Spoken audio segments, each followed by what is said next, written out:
art styles have existed for as long as art has. Everyone has their own spin they put on the things they make. That's why art's beautiful in the first place. Gaming is no exception to this, and in my opinion, is the best form of art expression when done correctly. This is because, unlike books, there's music and animated visuals, and unlike movies and TV, it is interactive. The only art better is nature. It's interactive, there are sounds, everything moves. The only things that games could possibly do better is doing things that don't exist in real life already. In this video, I will go over some of my favorite art styles from the games that I have played throughout my life, and will bring up what I think the strongest and weakest parts of that art style are. There will most definitely be way more strong parts, but I feel that it's harder to critique art styles when they are my favorites. I will also be avoiding major spoilers for the game, so you don't have to worry about getting spoiled. The first game I want to bring up is a game that inspired this entire video.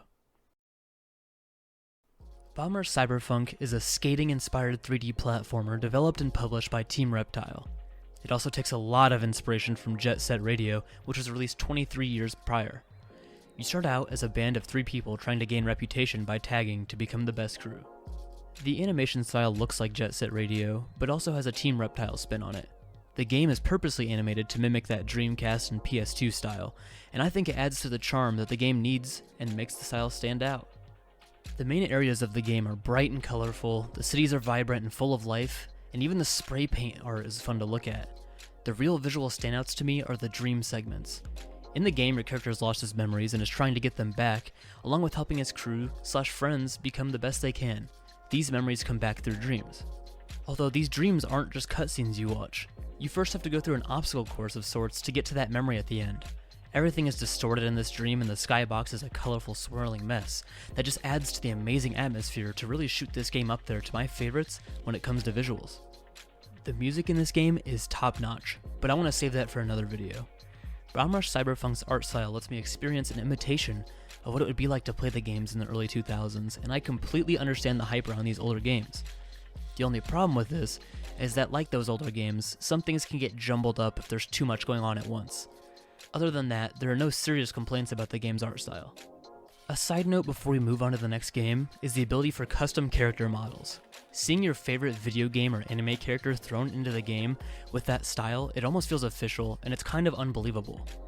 The modders on this game are very passionate, and I urge you to support them and Team Reptile as well. Now, the next game on this list is another indie game that I love. Ultra Kill is a fast-paced movement shooter developed by RC Hikita Patala and published by New Blood Games that follows the good old Doom formula. Have you ever wanted to know what it would be like to mix pre-workout, coffee, Red Bull, and green tea together? The safest and recommended option would be to play Ultra Kill. This game is super fun to look at. Sometimes you'll be in a temple or some ancient-looking ruins and will find a door. When you open that door, there's a room with an obvious skybox trying to emulate the actual sky, with towns and sign of civilization, making it almost feel like the Truman Show, and that everything you see is just a simulation made by someone else. Sometimes you'll walk into a room that has little towns within it and can walk into the houses of the people. There's never anyone home, but that adds to that apocalyptic feeling you get, knowing that you're the only person that will ever help you.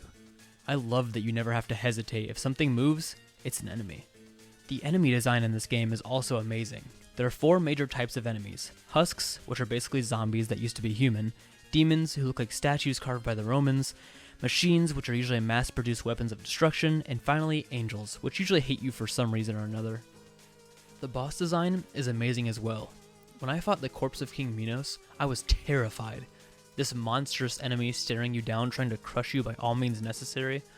Gabriel, who absolutely despises you and wants nothing more than for you to be crushed in the palm of his hand. The way the enemies look in this game really create this amazing feeling that exemplifies the real hardcore metal feeling of this game. The strong suits of this game's art style are its simple and easy to digest visuals that have endless room to create innovative designs within its bounds. A weakness of this style, though, is the limited graphics make certain things look outdated. Now I get this is kind of the point, but I'm not saying this harms the game, I'm just pointing out that this could be a weakness in this style depending on what you want from the games you play. Other than that, I think it's a great game and it found a craft and really perfected it, hence why it's one of the greats. Coming in with the last indie game of the video, we have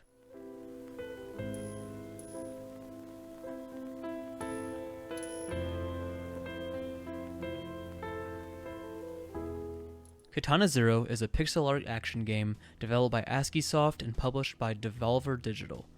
In this game, you play as a samurai named, big shocker, Zero. The setting is a mix between dystopian cyber city and the present day.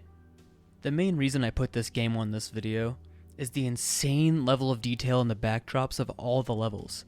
Sometimes you're in a building that looks good but isn't too special, but when the city is shown, the game just captures you and puts you in awe while you fight through all the enemies coming your way. Ironically, just like another game on this list, Zero has also lost his memories.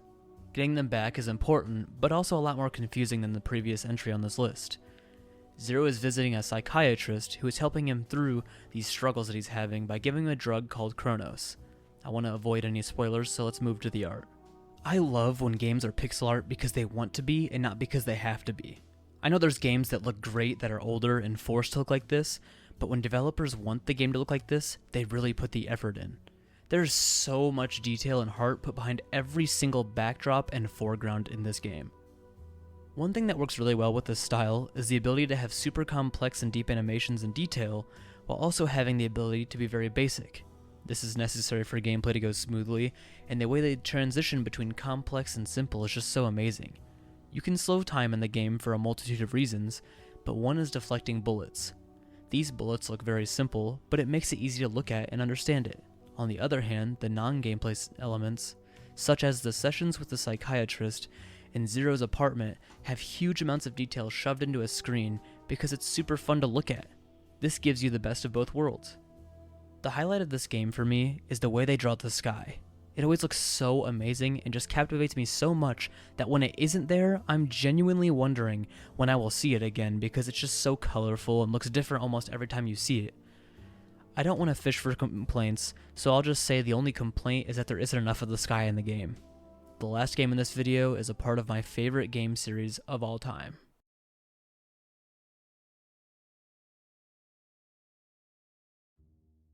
The Legend of Zelda Tears of the Kingdom is not only a mouthful of a name, but is genuinely one of the most artistically beautiful things I've ever seen. I have seen complaints before about Breath of the Wild and Tears of the Kingdom's lack of constant music as a bad thing, because it strays from the Zelda formula. While I can see how people may not like that, I get a feeling similar to Minecraft, where music will kick in on a time, and it'll just play, it'll stop you in your tracks, and you just admire the scenery. I love that this game has every biome you can think of, and they execute it so well where they're all realistic, but they're just beautiful. When I play games, 99% of the time, I'm only focused on the next objective at hand. The Zelda series, and for this video specifically, Tears of the Kingdom, is the only game where I've just stopped and found something so amazing that I'll just look and stare at this atmosphere they've created forever. The music that just sounds like it's being performed live just for you, the scenery that goes on for miles, it's just done so well. Now don't get me wrong, this game has a budget infinitely higher than the other games on this list, but just because a game has a big budget does not mean they will perform. I love this game so much that I beat every shrine and started going for every armor piece because it felt like a real adventure. That doesn't just happen because you have a high budget. I mean, look at all these high budget flops that have come out in recent years. It is hard to put into words what is just so much better about this game because we all know it's not graphics.